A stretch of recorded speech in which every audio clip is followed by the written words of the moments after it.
24th. It's flying. Big weekend, college football. Rob Brown in Memphis. So Brendan Martin, executive producer in Ocala, Florida. Look, we got a great one today. Legendary Oklahoma football coach Barry Switzer also coached the Dallas Cowboys to a Super Bowl win. You can count on one hand, and there's not even that many digits, the number of coaches who've won a title in college and the NFL. We got one of them with us, a native of Crossett, Arkansas. Awesome. Frank Duffy, Doug Dean, Brad Bellamy coming there in the fourth quarter. Look, do us a favor. Take a picture with your cell phone of the QR code as we're live on Twitter, Facebook, and YouTube. 8 channels simultaneously, and then reels going out everywhere. Breaking news, but we don't traffic in rumors. True Grit journalism's alive and well here. And we celebrate the 3 big things about college football: the history, the traditions, and the heroes. And share us and like us.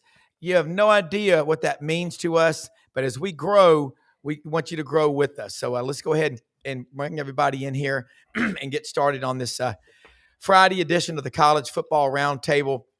Coach Barry Switzer. Coach, you got to remember, all of us grew up. I used to write letters to athletic departments around the country as a kid.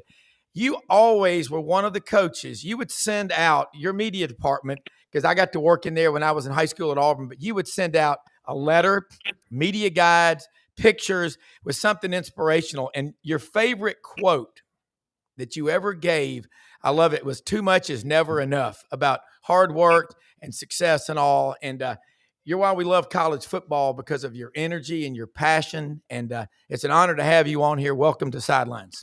Well, thank you. Look forward to it. I didn't know whether we worked this thing out technical-wise, but we did do it. Yeah, we got it. Coach, we see you so many, the documentaries, the one about the Dallas Cowboys. We see you college football with Oklahoma. That's what we all cut our teeth on. Now into the SEC. You're the ambassador for Oklahoma, still as active as ever. And I think that's great.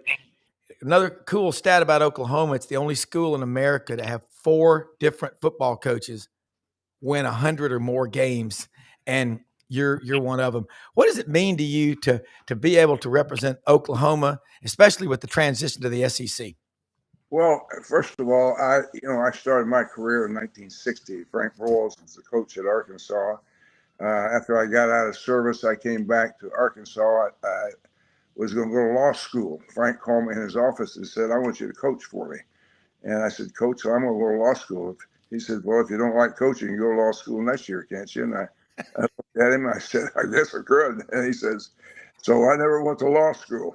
And I made coaching my career and started with Freddie Akers, and I were freshman coach in 1960 at Arkansas. And my career started there, stayed on their staff. I became a full-time coach with Frank, and he was the guy that gave me the chance. And I look back and think about all of my career. It never happened had not he seen something in me that he thought that I could be an addition and a plus to his coaching staff. And so I stayed there and came with Oklahoma in 1966 with Jim McKenzie, who had played for Coach Bryant in Kentucky. And we got Pat James, who was coach at Alabama for Coach Bryant in the 60s, and defensive coordinator, hell of a coach. And we got a good staff put together. Doug and all of us went to Oklahoma in 1966 and started revamped the program. Was down. It hadn't beaten Texas in 8 years. We took the same players and beat their ass the next year. So it's all about play from the neck up. I love culture, toughness, it's the attitude, it's the mental game, and of course I like the other part to be 250, 60 pounds, run 4.5, but you got to play with what you got. But we had enough to build on, and hell, the next year, second year, we beat Tennessee in the Orange Bowl, ended up number 2 in the nation our second year there. So we had a hell of a staff, and we ended up recruiting great. And when Chuck went to the NFL in 1972, I was named the head coach, and And I had a great run in the 70s. We won more games than anybody except Alabama won more games than us, but we had a better winning percentage in the 70s than they did, and had fewer losses. And we were a dominant football team, had great players. And the reason why is I was doing the right thing before anybody else was. I was recruiting all the best players at all positions. I was playing a black quarterback in 1972 in SEC in that Southwest Conference where they were recruiting black players. Yeah. I was way ahead of them, and I was able to dominate Texas and get all the great players out of Texas, and I just had a great run. Coach, that Harold Horton and his son Tim Horton's a friend of mine. And Harold Horton, Coach Horton recruited my friend Tommy Christenberry to Arkansas in 78 through 81. And I loved him. And hearing Harold talk about that coaching tree at Arkansas with Raymond Berry, Pete Carroll, Jimmy Johnson, there were so many great coaches from Coach Broyles, and everybody called him Big Daddy, but that Arkansas connection is powerful. When you go to Fayetteville now, it's incredible. And now you got Oklahoma in the SEC. It is college football. It's going through some crazy times right now, but just hearing that story right there, what you did, will inspire a lot of people. Frank here with Coach Barry Switzer. Yeah, well, Coach, it's a great honor to have you on. I'm coming from a Louisiana hunting cabin. Again, my good buddy A.J. Roy has 2,500 acres right off one of the oxbows here in central Louisiana. Last night, if it would have been deer season, I'd have had a 10-pointer dug, and I would have had a 4-pointer standing right next to him. It would have been awesome. But, Coach, I got to tell you, a true pleasure to talk to you. You know, growing up in the 70s, I was an LSU fan, but I love the Southwest Conference. I love the teams and the way that you guys played there. And Oklahoma was the standard bearer of that Southwest Conference. Well, the Big Eight. I mean, the Southwest, the Big Eight. Excuse me, Big Eight. The Big Eight Conference back in the day. Can you speak to those rivalries that you had, mainly with those Texas teams, all throughout those years? And what it meant to go into Texas as the Oklahoma coach and recruit against those Texans, because you went in there and you got so much talent coming from that talent-rich state. Can you speak to that? Because I think that history is fantastic. Well, that's why we were so successful as the state of Texas. I'm only 100 miles from the Red River, and Dallas is just 2.5-hour drive. You know, Abilene, Texas, and West Texas is closer to Norman, Oklahoma, than it is to Austin, the state capital of the University of Texas. It's unbelievable how big Texas is and how spread out it is. And you go, that's out in the west part of the state of Texas, and a lot of players come from Odessa, Midland, and Abilene in that area, and that they were great players. But I had, as I said, because I was doing the right thing before anybody else was, and I was recruiting all the best players at all positions. I don't care who you are, black or white. And we recruited you, and that's why I had a great. And we won the national championship back to back in 74, 75, undefeated. My first, and I got the Selman brothers. I don't know whether you've heard of them. Yeah. But the Selman brothers, when they played at Oklahoma, defensive people, they played nose guard and 2 tackles. They both were down linemen, and they were 54-3-1 when they played. Won 54. We damn near won 58 in a row, and we were better than the teams we lost to. Leroy was the #1 player picked in the draft, and incredible NFL Hall of Fame today, and Lucius played for the league, and Dewey was a linebacker. They moved him from tackle to linebacker. 250-pound linebacker at Tampa Bay, and he played about 6 or 7 years with his brother there.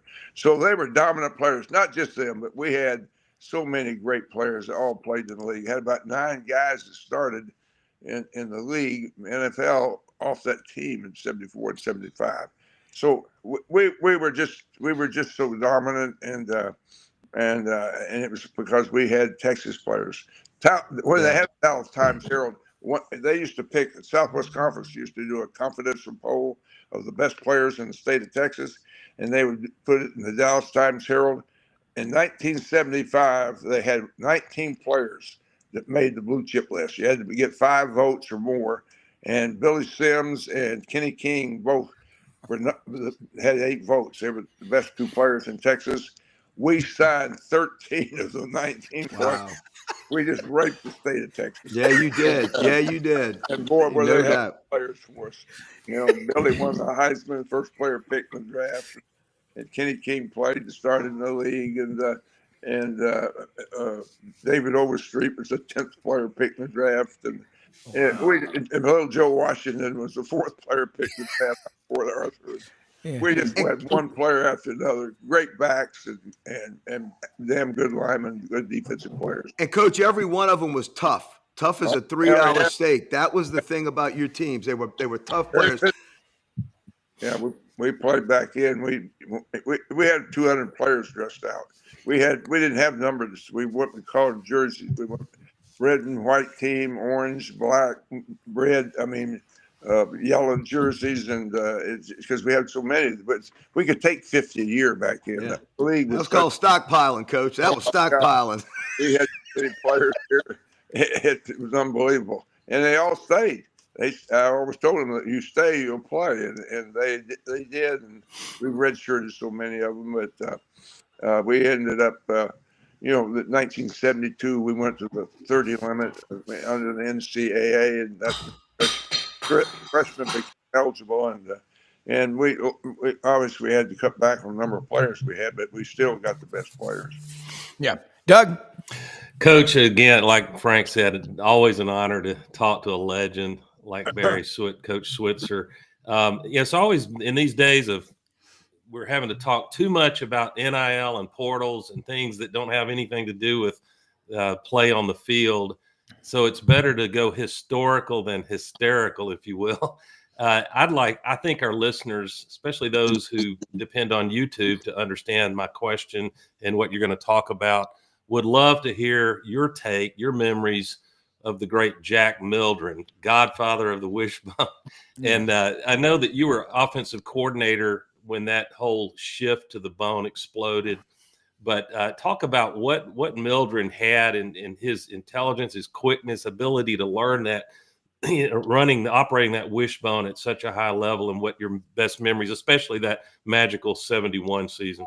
Well, first of all, Jack Mildren was from Abilene Cooper High School, and the head coach was Merrill Green.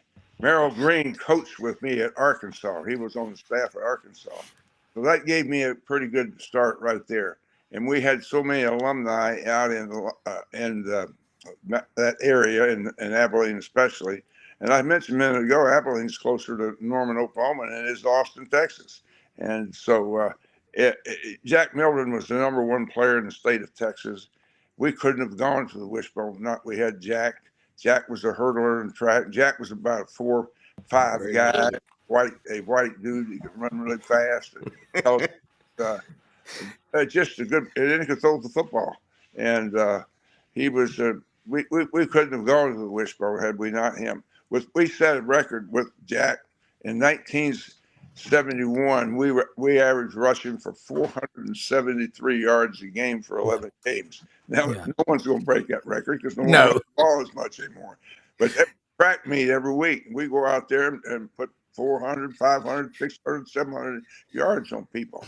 And we hold the record. You can go back and look at it. It amazes me that what we were able to do in that era with the wishbone. Texas went to it, and we went to it. And Alabama, Bear Bryant was smart enough to see what we were doing. Yep. So and Emory Billard. Emory was kind of the father of it. Yeah. He didn't invent it. A high school coach in Texas was doing it. Emory spent some time talking to him. Darrell Royal was the head coach, and he played at Oklahoma. And Darrell was the guy that believed in three running backs in the backfield, and he wanted to run the ball. So Wishbone does that. You got 3 running backs back there, and a quarterback that can run, and you ran option football, and you just assaulted people, and that's what we did, and did it well. So it was a great era for us. And I tell you what, it still works today. It would. People ask me if the wishbone. I said, hell, all the coaches are dead that ran it. I don't know.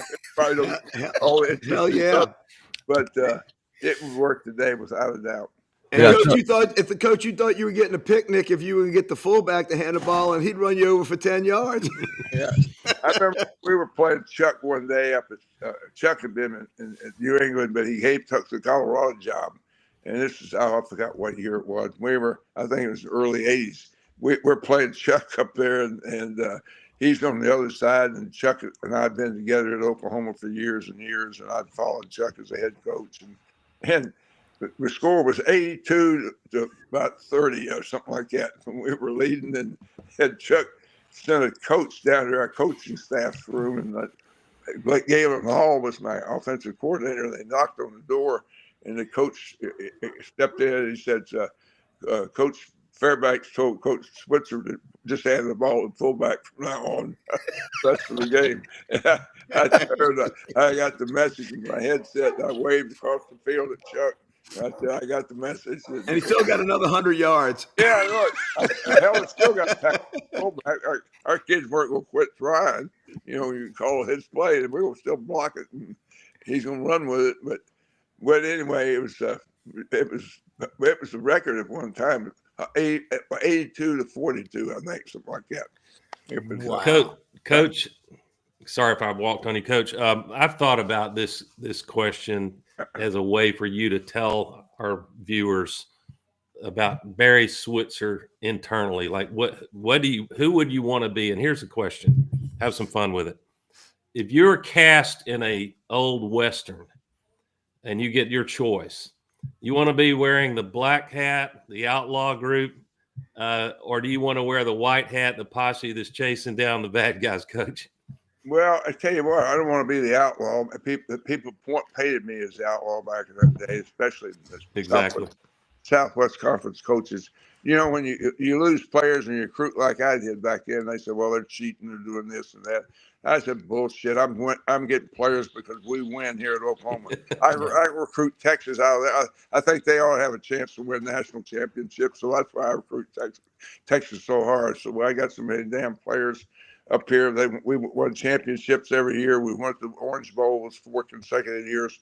Twice we did that, and it's because of our domination that kids wanted to be a part of that, and especially good kids.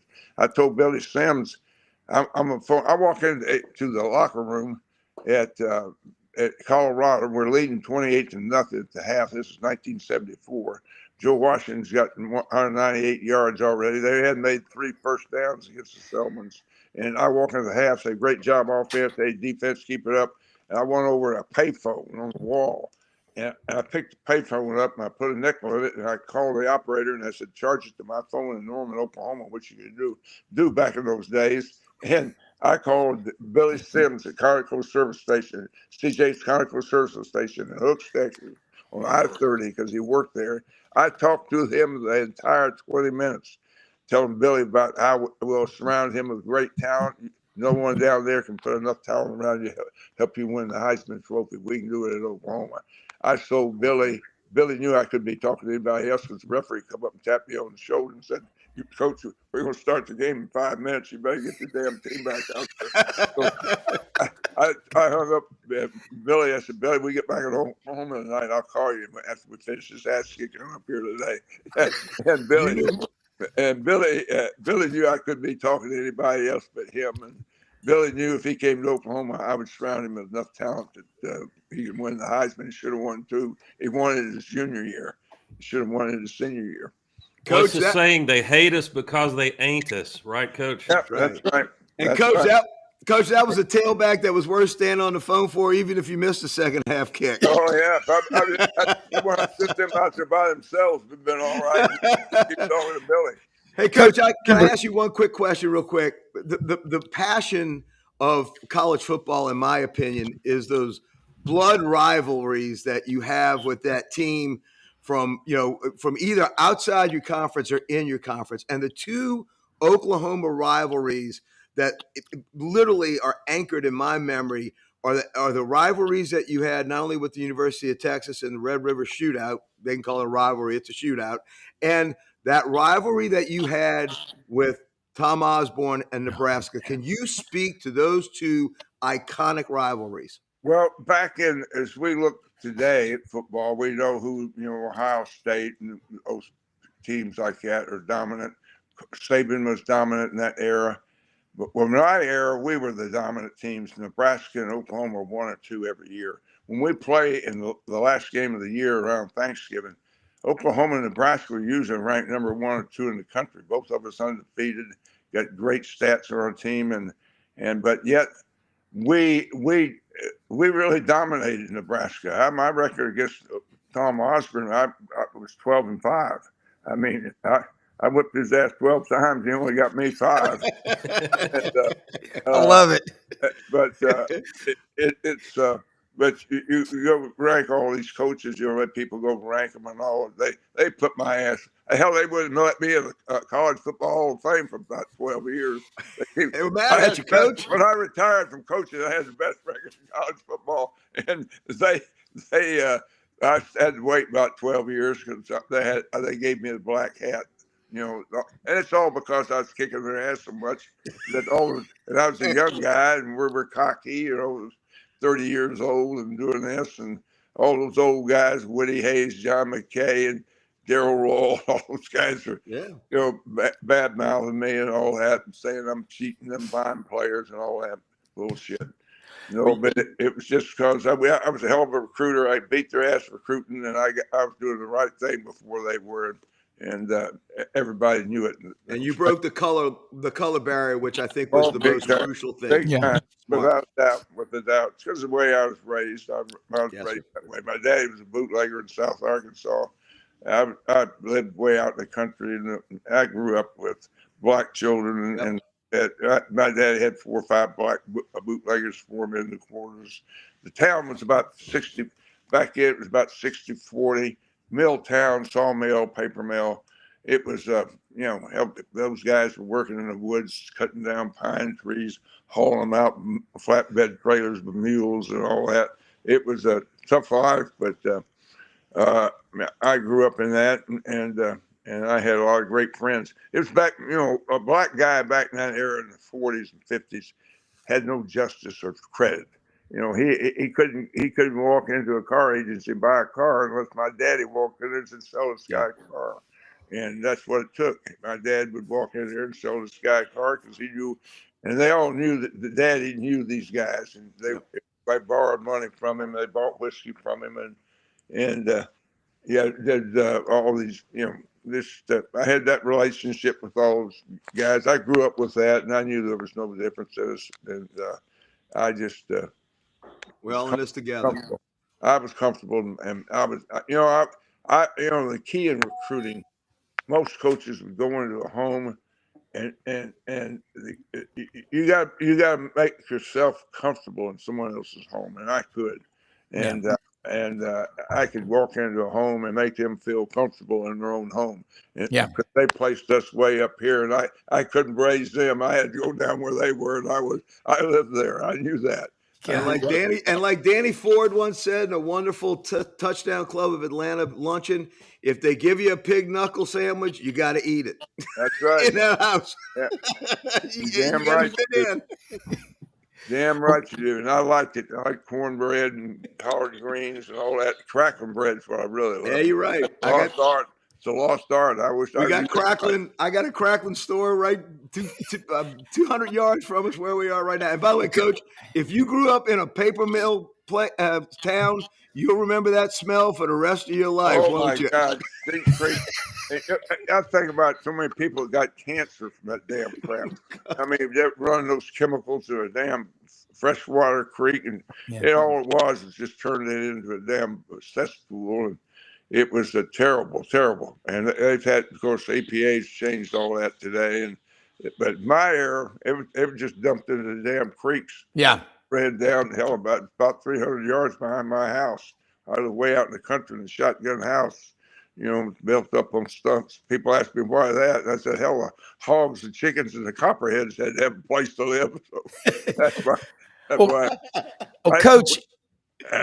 Yeah, what's interesting, and Coach Dye, I graduated from Auburn. I remember Coach Dye telling us when I started my show in college, I went before I even got it and got Coach Dye, Sonny Smith, and Pat Sullivan to be my first guest. And they said, absolutely, we'll do it. But Coach Dye, in recruiting, Rodney Garner, one of his defensive linemen, said, when Coach Dye came to our house, he said, we didn't have a lot. He said, but my mother made the best dinner she could. And afterwards, instead of Coach Dye sitting on the couch watching us clean up, he went in there and pulled his sleeves up and washed dishes with my mother, and then sat out on the porch for 3 or 4 hours talking about everything in life but football. And that connection, it's so powerful. Because I live in Memphis, and I'm over in Arkansas at our hunting camp right now and parking these little towns, what it means to people. I think that what you just said is why you're authentic in every way. Yeah, well, that's what I did too. You know, I'll tell you a story right quick. Gene Stallings, coach of Texas A&M, is coming in to recruit Jack Mildren, and Jack's back there studying, and I'm sitting there watching Dolly Parton, Porter Wagner with Mildren, Larry Mildren's Jack's dad. I'm sitting there with him, and I'd eat. Mary Glenn would be in there cooking supper, and I'd eat with them every Thursday night. I would be there in Abilene every Thursday night. Well, the coaching staff of Texas A&M is coming this Thursday night. Beef Stallings, about 6 or 7 of them, and I always help Mary wash the dishes and clean the table up and all that. So, because I was there every Thursday, I was part of the family. Well, anyway, so what happens is that they knock on the door, and I said, "Well, I got to leave. I'll leave, and I'll come back later." So I walked out the door, and I got all these looks from these A&M coaches. They didn't say a word to me, and I walked between the middle of them, and I couldn't help myself. I stopped at the end of the sidewalk and yelled back at Mary Glenn. I said, "Mary Glenn, you sit down and visit with these coaches. When they leave, I'll be back here and help you clean up the dishes, wash the dishes." I couldn't help but do that. Oh, boy, I pissed them off. And I was sitting out there in my car when they were leaving, finished their visit. I was waiting to go back in. That's funny. Yeah, I love it, Coach. The subject that's in most of us, that if you're over at least 45, 50, maybe a little older, then you're coaching. And this was true in my case all the way through John Carroll High School, home of Pat Sullivan in Birmingham. But the coaching we got was I beat his ass in the Sugar Bowl. Him and Willie had him 32-0 at the half. I know it's still too soon to talk about that, Coach. That's a little raw. Yeah, Oklahoma definitely came to play that day. They were just a better team, no doubt about it. But we did not get water during practice. I bet Rob and Duff didn't either. I know Coach Switzer didn't. We got salt tablets, and that was probably no one knew that was potentially. Hey, that was I call that the Neanderthal era. Coach. Yeah, I really do. Coaches were stupid back then. You couldn't hydrate.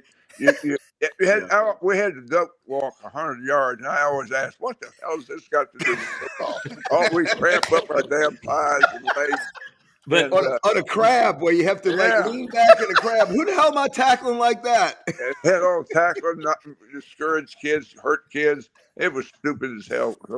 I appreciate you saying that, but here's my question. Somewhere between those dangerous practices, not hydrating, which was medically stupid, and it didn't build better athleticism, it probably broke down muscles and it risked, heat stroke. But I do think, I told a friend of mine, if you brought somebody from the left coast back in a time zone, a time travel, and saw a Pat Dye practice or probably a Switzer or Osborne practice, they would call it a toxic culture, Coach. It's so woke. So I do worry about, we always talked about the games were easy. If you could survive practice, the games were just fun. So what is the balance?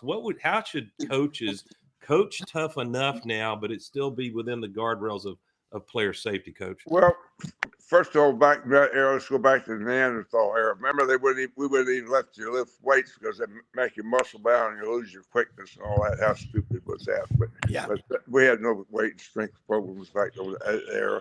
But our team, when I coached, my team knew that we go out. I used to say, let's go out and hang a half 100 on their ass in a hurry. And the reason why I say that is not to downgrade this team, is I want to play everybody. And everybody knew they were going to play. The second team players and third team players, they got mamas and daddies there. They want to see their kids out there playing.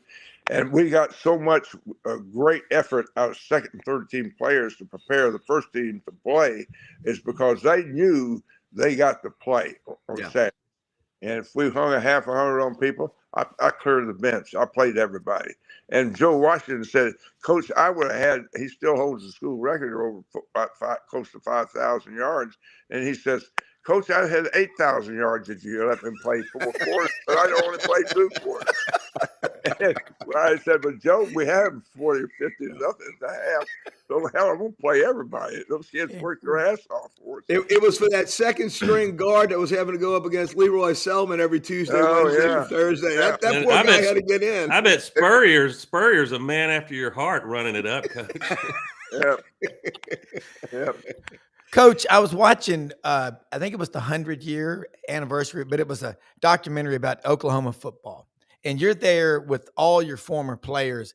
And Brian Bosworth was on there. And the way you opened, that was very emotional for you. It was really powerful.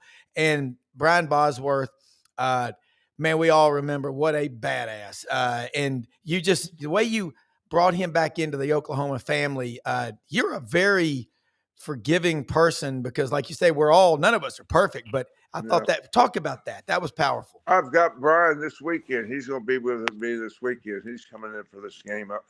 I will have him in by the box. And Brian and I get along well. You know, a lot of people, you know, he danced for the media. The media made him out to be the boss. Brian Bosworth of 2 people. You had the boss and you had Brian Bosworth. Brian Bosworth graduated in 3.5 years. He did not smoke. He did not do drugs. The only drug he did was steroids. But he didn't do any of that. He was a smart kid, great football player, and but he was a media guy. You see him on these Dr. Pepper commercials. He does a good job. He's the sheriff and all that. Yeah. But you know, he's we have a great relationship, and all that crap's behind us. But you know, they were young. They made mistakes and dumbass things they do, and I had to kick his ass off the team because of wearing that shirt on the damn sidelines. That's a Swords Bowl, the NCAAs against communists, against athletes, or whatever he says. But anyway, all that's in the past. We've all matured and we've all moved on, and we have a great relationship with each other today. Coach, speaking of moving on, can you speak to the incredible career change that you did from going from college football to coaching the national football team of record, the Dallas Cowboys? Can you speak to what that was like and what that change of either coaching mentality or just your own, your own psyche going in and doing that? What was that like, going from college to the pros and then reaching the pinnacle and winning a Super Bowl ring? I bet that had to be so satisfying to you, not only on a professional level, but a personal level. Well, first of all, let me set the stage for you guys. I coached Jimmy Johnson and Jerry Jones at Arkansas. That's right. They both played at the same time, had a great relationship with both of them. I hired Jimmy on my staff at Oklahoma, and he was here 4 years with us. So he was at Picayune, Mississippi, and he went 0-10 at Picayune his first year out of college as the head coach. And I called him. I said, put Beverly and Chad and Brent in the damn car. You drive to Wichita, Kansas, and Larry Laceville will hire you as a defensive line coach. And he did that. That's how he got college coaching. And so Jimmy, we hired here later. Of course, Laceville was here with me and Jimmy, and we were all here together with Chuck and all. Chuck didn't know who the hell Jimmy Johnson was, but we did. I hired him, and I'm the one that talked Chuck into doing it, and that's why Jimmy and I were together here at Oklahoma. But anyway, when I went to the Cowboys, I had a tough job. I don't know if any coach in the league has ever had a tougher job than me. I inherited his staff. In other words, I'm around strangers. I don't know whether they're going to be loyal to me. I don't know what their hidden agendas might be. It takes me a while to get to know those guys. A couple of them I got to know immediately. I really loved some of them right off the bat. I had one coach that had coached and played for me there on the staff, and I lived with him for a month. And John Blake, who played for me, and it was a tough deal because I didn't know any of those guys, and they had to accept me. And I told them, hell, I understand why you guys are pissed off. When Jimmy got fired, y'all won 2 Super Bowls back to back, and I'm just coming in here to help keep this damn thing going down the middle of the road. Yeah. And I've won a lot of football games, and I know how to do that. We're going to continue to do that. But y'all will have to give me a chance, and we'll make it happen. But, those guys were used to Jimmy. Troy was used to Jimmy hollering and screaming and doing all that. Everybody does it different ways. I wasn't that kind of guy. I'd pat people on the back, tell them what positive reinforcement, what a great job they were doing. If I had any criticism to say about them, I didn't embarrass them on the field. I talked to them off the field one-on-one. But I had a great relationship, especially with the black players. They all loved me, and I enjoyed that time at the Cowboys. And of course, if we hadn't been down 21-0 the first 5 minutes against San Francisco, when the championship game out there, my first year, we would have won the damn Super Bowl. We were down 21-0. Yep. Our first pass was intercepted and run back for a touchdown, but Reggie Jackson. Second pass, Michael Irvin catches it, and Eric Pope punches it out of his hands and hits the ground, bounces up high, and Merlin Hank catches it on a bound and runs it 30 yards for a touchdown. And we're down 14-0. They kick off to us our third kickoff in the first 3 or 4 minutes of the game, and next thing, Williams from Miami, Williams runs the damn ball up in front of our bench and fumbles at the 32-yard line. Steve Young takes a 7-play drive to end zone, and we're down 21-0. And I look at our team. I call them all up. I said, guys, it says, what's great about this? What's really great about this? 50 down 21-0 in the first 5 minutes of the game. They thought I was nuts when I said that. I said, because you got 55 minutes to get back in this son of a bitch. That's a glass half full, Coach. Yeah. And so we had 2 long 80-yard drives for touchdowns. We got back 21-14 in the first half, guys. We come back from 21 down. We take the next 2 scores, long drives, and it's only about a minute left in the half. And I had Ernie Zampese, my coordinator. I said, Ernie, give it to Emmett 3 times, and if we don't make a first down, we'll punt it to him, and there'll be not any time left in the game. And Ernie said, no, we just scored, Coach. We can go get a field goal. We might go score. Come on, let me do it. I let him talk me into it. We threw 3 incomplete passes. We had to punt the ball, and they hit Jerry Rice on a fingertip catch going out of the end zone right before the half went down 14 points. I dog cussed my ass all the way to the locker room. I knew it was a thing to do. Why in the hell didn't you say, fuck you, run the football 3 times? Hey, and but it's just things like that bother me. But the next year we won the Super Bowl. Yeah, you did. Absolutely. When I went into the league, see, the other thing that happened, free agency had started. So players were being siphoned off our team. We were losing players, and we weren't the same team after about 4 years there, because I lost Haley, best pass rusher in the league. I lost Novacek, the best third down and 2 tight end league. And I said, the air's pointing down. I told Jerry, I'm going back north of the Red River, and you can find someone else to coach this damn team. And Jerry didn't want me to leave, but I did, and came on back home. I'm here in Norman. Coach, what is your relationship with Jerry? Can you speak to that? Because obviously it goes 50 years. I have a great relationship. Yeah. Jerry. I mean, going back 50 years, right? I mean, from when you coached him. He was 18-year-old kid. He's talked to me about that, how I influenced him, how I encouraged him. I would go to his room and sit in his room at this dormitory and visit with him, and that we'd all gather in there, and I'd talk to those freshmen about what they're facing, what it's going to be like, and preparing them for it. And Jerry talked about that. He said it really helped him, and he ended up playing, 3 years, and of course he was a businessman then. I knew he was. He was different from the rest of them. Hell, he married Miss Arkansas, and and he was making thousands of dollars his freshman, sophomore year, selling damn life insurance policies. The rest of the guys out drinking beer at the club, chasing women. And he sold whole life policies up in northern Arkansas and southern Missouri.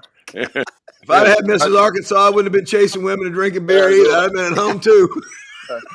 Boy, I tell you, he was different cat then. I knew he was different. Then he came over here to Oklahoma and made a fortune in the oil and gas business, and I was the head coach. So we socialized a lot. We went to dinner. We were together a lot when he was back in the 70s when he was here. I knew Jerry when he bought the team. Gil Brandt called me one night from Cowboys, and Gil said, Hey, you know Jerry Jones? And I said, hell yeah, I know Jerry. He said, well, he just paid $140 million for the Cowboys. He just bought the Cowboys.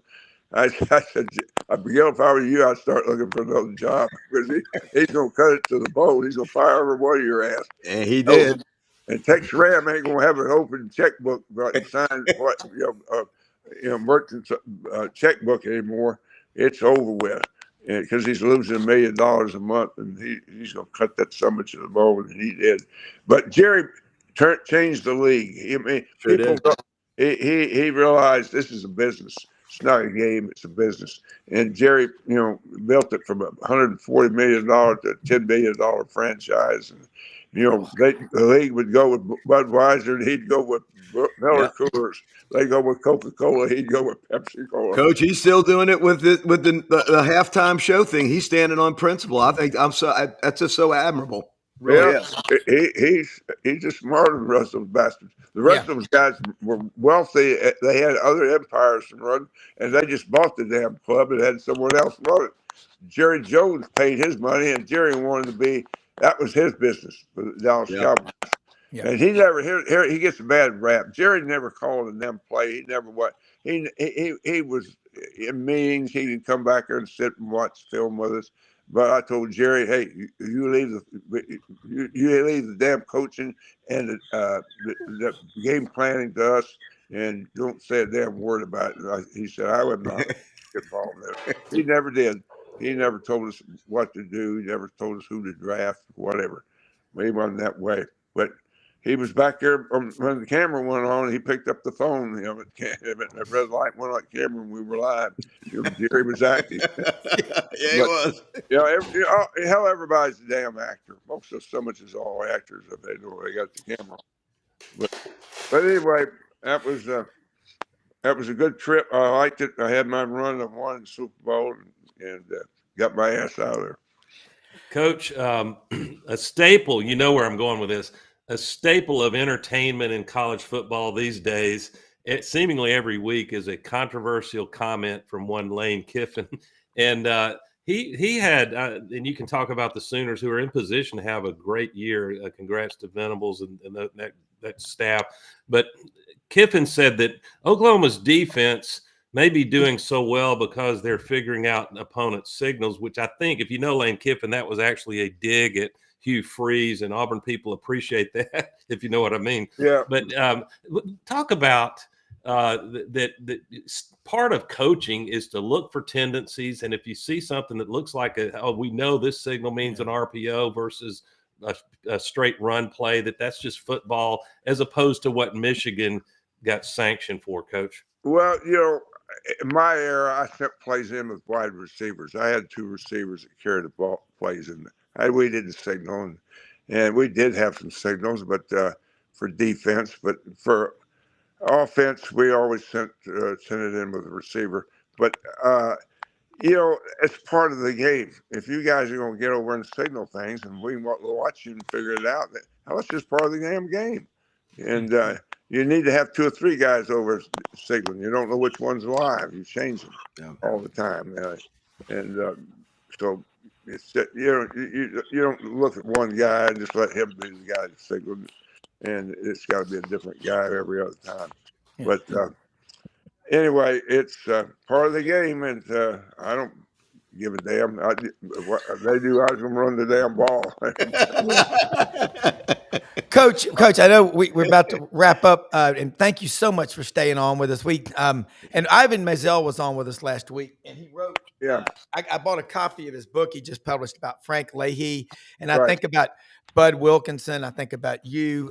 This has been absolutely a treasure. And I want Brad Bellamy, one of our sponsors, Landers Ford, say hi to you real quick. He's a big Alabama and Memphis fan, but say hello to Coach. Right.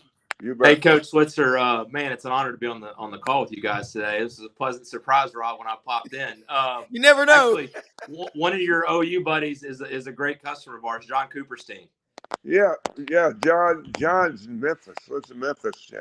Yeah. He was a big Sooner fan. Yeah, John, I've known him for years and years and years. He's a good guy.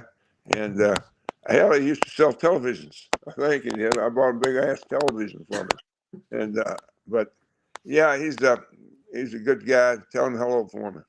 I will absolutely do. The Landers, that's where I take my car for repair, collision, someone bumps some fender or something like that. My wife's car, they got a collision. They sell cars now. They do a good job. They support our program.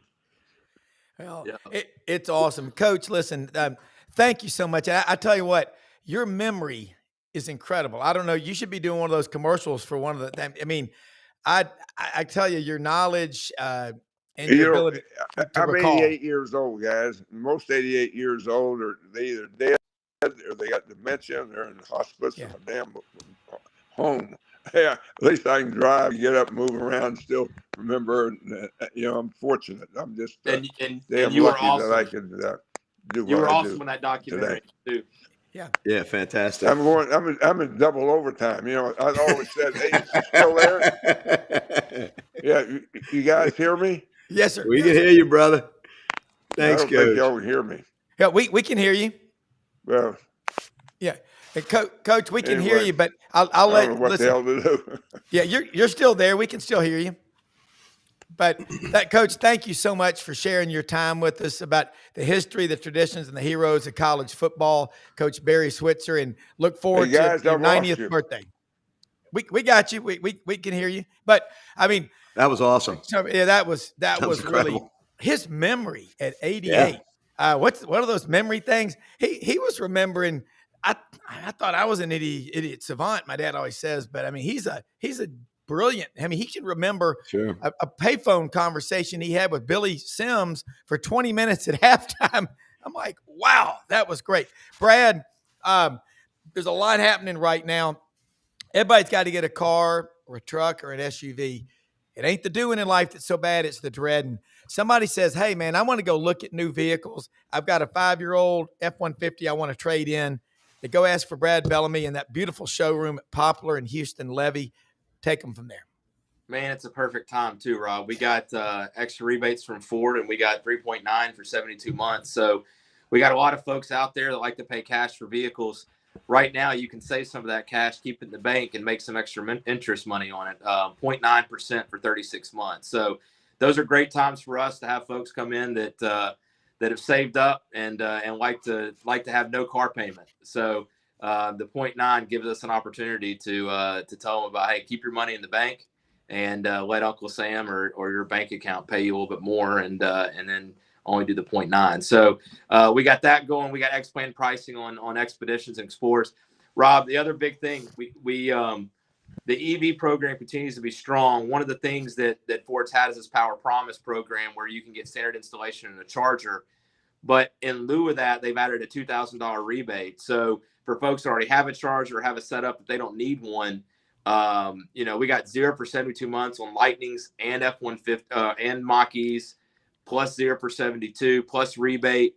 Great lease deals on both of those. So come on out and see us. It's going to be a great weekend. Nice weather. Looks like the rain's going to hold off until Sunday. So got a beautiful weekend and everything lined up. We got a lot. I just had a guy out here I was talking to on the line. He's like, man, you guys got a lot of trucks. And we do.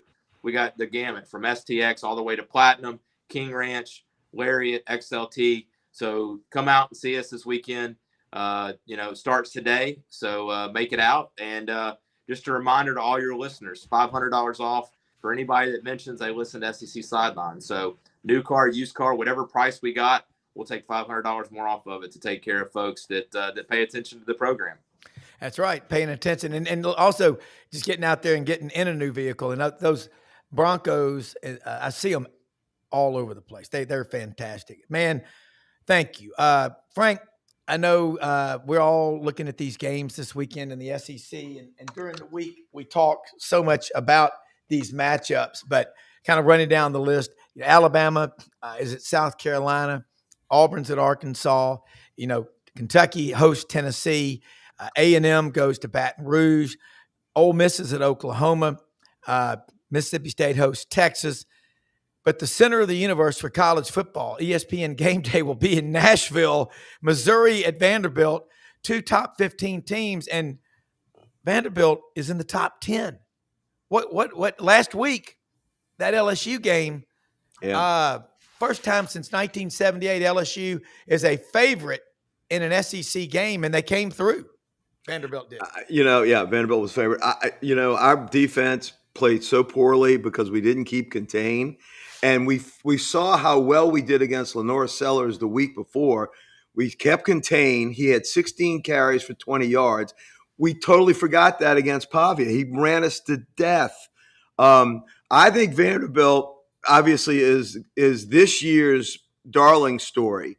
But I think the story that is the most interesting to me is I think the best team right now playing the best football in the SEC is Alabama. Alabama, after that first game against Florida State, I don't know what the hell happened there, but I'm telling you right now, I think we got a shot to beat Texas A&M. We historically play them well. I hope Kelly has a sense of urgency, gets them up. If we beat Texas A&M, our standard bearer is Alabama, with Vanderbilt being 1A. And right now, the SEC, if A&M goes down, Alabama then is the last remaining undefeated team in SEC play. I think by the end of the whole season, the regular season, Alabama will be the top seeded SEC team in the playoffs. Yeah. The only thing I want to, and Brad need to get his take on all of this, but Duff, I 100% agree. Alabama's playing at the highest level that I'm seeing, especially at quarterback, but even the defense is coming on. They weren't getting enough pressures and sacks early, and that doesn't seem to matter. They're just playing so well and just not making dumb mistakes. Yep. But I want to put they're 1A, 1B. I got to give some credit to Georgia, because you look at that game last Saturday, as Kirby said, we're a hard dog to kill. And I watched Georgia, and I'm not wowed in some ways offensively, but they just hang around and you can't put them away. And Kiffin, that game, nobody played defense until the late fourth quarter. So I think I'll be shocked if we don't see Alabama. I'll be surprised if we don't see Georgia and Alabama meeting again. And I don't have a pick in that one. Your thoughts, Brad? Man, I think this weekend is going to decide a lot of the playoffs, or at least who gets eliminated. I mean, if Ole Miss wins the game on Saturday against Oklahoma, their schedule the rest of the way is not hard. I mean, and if you remember last year, they got beat at home by Kentucky. Then they went to South Carolina, and South Carolina had just been on a roll, and then they just absolutely dominated South Carolina, and then they had that stumble against Florida. So, obviously, with Oklahoma, there's a lot of games left after this one. Man, I think they beat Oklahoma this weekend. I think they're a better team, and I think that sets them up to be one of the first teams that really has, a playoff, really in their grasp. A&M, I think, is going to lose one of the next 2 weeks. It might not be this weekend against LSU, but either there or Missouri. I think they're going to lose one of those 2 games. Missouri's a really good football team. Mm-hmm. Yeah. Vanderbilt's a really good football team. Alabama's given Vanderbilt their loss, Missouri their loss, and Georgia their loss. So I agree. I mean, Alabama's composure under pressure has been something we haven't seen, not only last year, but a few years back too. I mean, even the last couple of years that Saban was there, their penalties, it was atrocious. I mean, it was not a good situation. And I think the Vanderbilt Missouri game is going to be an elimination game. Whoever loses that game is probably not going to make the playoff because of the schedule they still have. Right. Yeah. I think the 3-loss SEC team is very possible, but they lose that game, and the number of teams right now that are kind of stacking up. A&M schedule the way out. They got Texas, Missouri, and LSU. Vandy's got a couple of tough games. They got that Tennessee game at Tennessee. I struggle to put that one as a win for Vandy this year. So they always struggle against Tennessee. So this is a very exciting weekend. Yeah. Who would have ever thought at the beginning of the season that Texas would only be a 6.5-point favorite going to Mississippi State? But that's the year of the SEC. I mean, they survived last week. They shouldn't have. Auburn is the exact same Auburn team as last year. They cannot figure out how to win a game. They can outplay a team the whole entire time and then not win. So I know it's been tough, but we had wasting a great defense. At the beginning of the year, we talked about it. I didn't see all the money that Hugh Freeze had gotten was going to pay off, and it's the same team as last year in terms of being able to finish a game. So they've been close in all these games, and you know what? I mean, they could be a spoiler for Alabama at the end of the season because that's how. I mean, yeah. Was it 21 and nearly 23 in Jordan Hare? Yeah. We should all prepare ourselves. Somebody's going to, in the SEC, somebody's going to get screwed by upsets in conference championship games. Yeah. Well, we broke yesterday after the show. I got a call from a longtime friend in coaching who spilled something to Brendan and me. And Brendan, I gave it to Brendan. We put it out on the channel. We talked about it last night on the Buddy Martin show. There's somebody in Florida, we can't name names, has put together a 6-year, $13.5 million a year package to lure Lane Kiffin to Florida. And not going. Yeah, it's going to be interesting to see what happens. I think the canary in the coal mine will be, how does Ole Miss play on the road? You remember back in 22 when Kiffin and Auburn were playing footsie under the table, and it cratered Ole Miss's season. Sure did. Again. If Ole Miss goes on the road tomorrow and plays focused, dialed in, laser sharp, that says a lot about where Lane Kiffin is. Because then, Oklahoma, their defense is really, really good. Ole Miss, what are the odds Ole Miss loses back-to-back at Georgia and at Oklahoma? I don't see that happening. And if it does, that's a whole nother story. Well, they're going to be scraping every dollar in the state of Mississippi to keep him. I'm going to tell you that right now. They're going to do everything in their power to keep him. And I think what Lane's going to wind up doing is parlaying this into a bigger salary. And I think he's comfortable in Oxford. I saw the report that Buddy broke, and I'm not saying that there's not smoke where there's not fire, but I got a feeling at the end of the day, he likes his life in Oxford, and I don't see him going. It's just so many variables. I don't know at this point if Florida is a better position than Oxford and Ole Miss. I mean, I think I agree.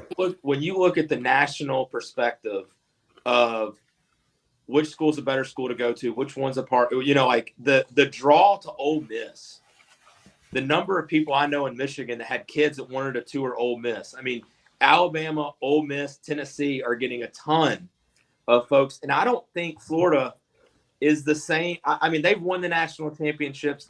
But I don't know if current history, if that's a better job. Now, same with Auburn at the moment. Sure. It's a better job than Missouri. And I can see Eli heading down to Florida. I don't think Lane's going to leave unless he feels pressure from the folks in Oxford to leave. No. Which not going to happen. But the wild card is the fertile recruiting ground of Florida. That's the wild card. But now with the NIL and with the transfer portal, that ability to go into a particular state and hold that state is not as important. I mean, you can go across state lines now. So all I can tell you is I don't know what the quality of the talent is in his yoga class in Oxford, but I'm betting it's pretty good. I don't see him leaving.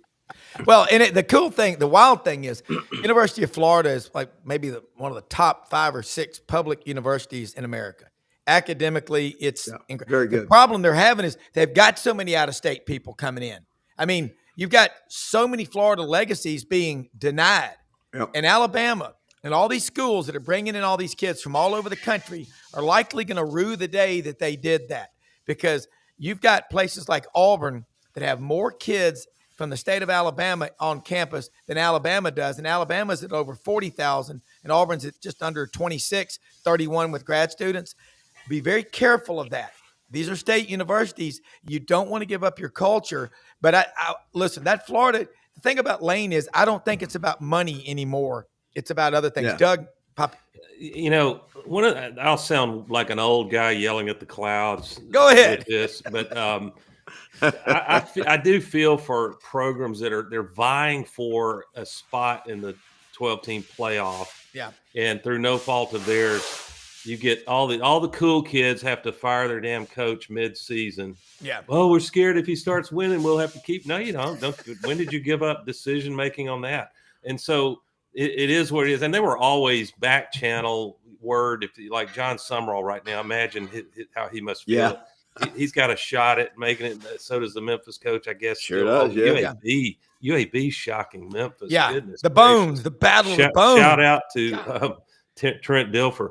But I don't know what can be. He wasn't even there. He's gone. That's my point. Dilfer getting fired, apparently it helped. Yeah. My shout out was a negative one. Sorry, I was ambiguous on that. Tongue in cheek. There's nothing. The only thing that could change this is athletic directors deciding to be gentlemen and not fire coaches in the middle of the year, and that's not going to happen. Yeah, you're right. Yeah, but looking at the conference, I will not be shocked if at Davis Wade Stadium, Scott Field, there's movement in the aisles, as Jack Crystal would say. This one, maroon and white. Mississippi State beats Texas 31-17. Who would have seen it coming? That is one of the toughest places. When they bowled in down there by the SEAL Center in Starkville, guys, and they got the Mossy Oak Jumbotron. Oh, my gosh. That place. The Egg Bowl is there this year, Rob. I know. Guys, we got 6 more weekends. Then we got the playoffs. We got the bowls. We're going to late January. And by mid-February, someone starts spring practice. So, we blow it. But what I see right now with Diego Pavia and the story there, Eli Drinkwitz, they just keep winning. I talked to Callum McAndrew. He's from Scotland, and he covers Missouri for the Columbia Daily Tribune, trying to get him to come on this show. But they got a morning deadline at 10 a.m., but we're working on it. But, guys, there's so many – so many stories in the SEC. I know we're a little bit long. The have-nots are closing the gap. The have-nots are closing the gap, and that's what this system does. Yeah, and who would have seen 3 of the top 4 teams in the preseason rankings, Brad Bellamy, Clemson, Penn State, and Texas aren't even ranked. Well, I think Texas snuck back in, but, I mean, the only one that's there is Ohio State. Are they the one team, Brad Bellamy, that's unbeatable? I mean, they look like a Sasquatch package Bronco with double knot tires on board and a full tank of gas. I mean, also look at like Oregon and the expectation there and kind of how they. I mean, like Indiana and Ohio State are very good football teams. Yeah. And I mean, I think it's going to be exciting when they get head to head with some of these SEC schools. Hopefully, they're favorable matchups. I do think this weekend we're going to have 3 of the favorites lose. Yeah, it's going to be moving Saturday. It's like golf, moving Saturday. We got 7 games, and I think there's a strong chance at minimum 3. I think Ole Miss has a great opportunity. Auburn at Arkansas is an underdog. I don't see Vandy losing. I think Vandy, man, I think that this is their special year. And with having game day, I mean, the emotions that game day is going to bring to a school that's never even sniffed the opportunity to have a game day is incredible. But I think Mississippi State, I mean, they've been in games this year and Texas has struggled. So, I mean, in LSU, I mean, talk about a tough place to play for A&M, but we're going to have a lot of low-scoring games too, I think. I mean, the Ole Miss-Oklahoma game, I don't see it hitting the over-under. I mean, Oklahoma can't hit it over to save their lives. So I think it's going to be a fun weekend. Hey, guys, you know how I knew it was going to be a big year for Vanderbilt? And Rob will understand this. The doctrine of Jabba, just Auburn being Auburn. Once they named Vandy a permanent opponent for Auburn, I said, those bastards will start playing football now. On another level. I was up in Belmead Monday, Tuesday, and Wednesday. And Doors Mania, we're downtown at Bricktops by Bridgestone Arena for dinner. We went down. People loving Nashville. My friend is really involved with that. And they go out on the street and minister to people. Wow. And I think they're looking to open up something in Memphis. and I know who I'm looking at right now in the red jacket, Landers Ford, Brad Bellamy, you do with Agape. Brad, what you do and Landers, Kent Ritchie, Don Kitchen, the whole staff out there. Folks, this is a sponsor, but he's our friend. What y'all do in the Mid-South is off the charts. For St. Jude, Liberty, everywhere something good is needing to happen, Landers Ford is there. You know what? If you didn't buy your last vehicle from Landers, not only did you pay too much, but you missed out on being with the best people. Guys, we got to wrap up. But go ahead, Frank. Yeah. I was going to say a shameless plug. Don't forget the LSU Gold to Go show. Our fourth one is coming on today live from my good buddies in Baton Rouge. I'm leaving this beautiful hunting camp of A.J. Roy's here in central Louisiana, making that drive to Baton Rouge. I want to let you know that this hunting camp was brought to you by Four Roses Bourbon, and we got enough deer jerky to float a battleship here in Louisiana. If it's moving, it's dying. Hey, Duff, right. Matt Moscona, watch your back, man. Duff, that's right. Yeah. Well, and I was just going to say. Don't quit your day job, Doc. The Friday show, Gold to Go, GEAUX. I love it. And got so many great shows on here. Buddy Martin show, Scarbo Knows, a lot to talk about. But, guys, this has been an absolutely awesome show. So much to talk about. Stay tuned to this channel. If it's happening and it matters, we'll be covering it. We don't traffic in rumors. Get your bows ready. Duck season, 29 days away, I might add. 29 days away it starts. So I can feel it right now. Brad, is kind of cool today here in the Mid-South. But, folks, get out to Landers Ford, Poplar and Houston Levee, where Germantown and Collierville meet. And if you're a CBHS alum, think about this. Tom Nick Stadium, Landers Field, what they have done. And a lot of you Christian Brothers people, Tom Dorian, Scotty Sneed, Dave Quadro, Ed Kaiser, Jeff Heimbach, Fig, Walt, Jimmy McDavid, we all went to school there.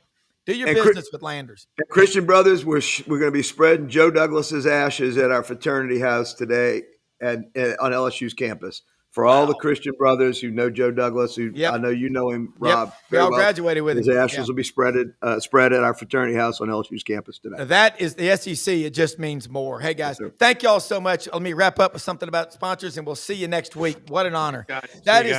You bet. That is awesome stuff. Let me say this about Landers Ford, one of our sponsors, also right now. Boot Club up on the square in Collierville open every day of the week. Your boots, your barber, your Filson, except Sunday. Rumble Boxing Gym, how you fight is how you live. And, of course, Hemp for Pros, Lights Out Gummies. Most often we see the face of Christ in the least among us. Find ways to win. We talked about people loving Nashville. Wherever you live, there's somebody that could use a helping hand. Get out and help them, man. Again, thanks for watching the channel. Gold to Go coming up next right here on the SEC Sideline Sports Network. Thank you.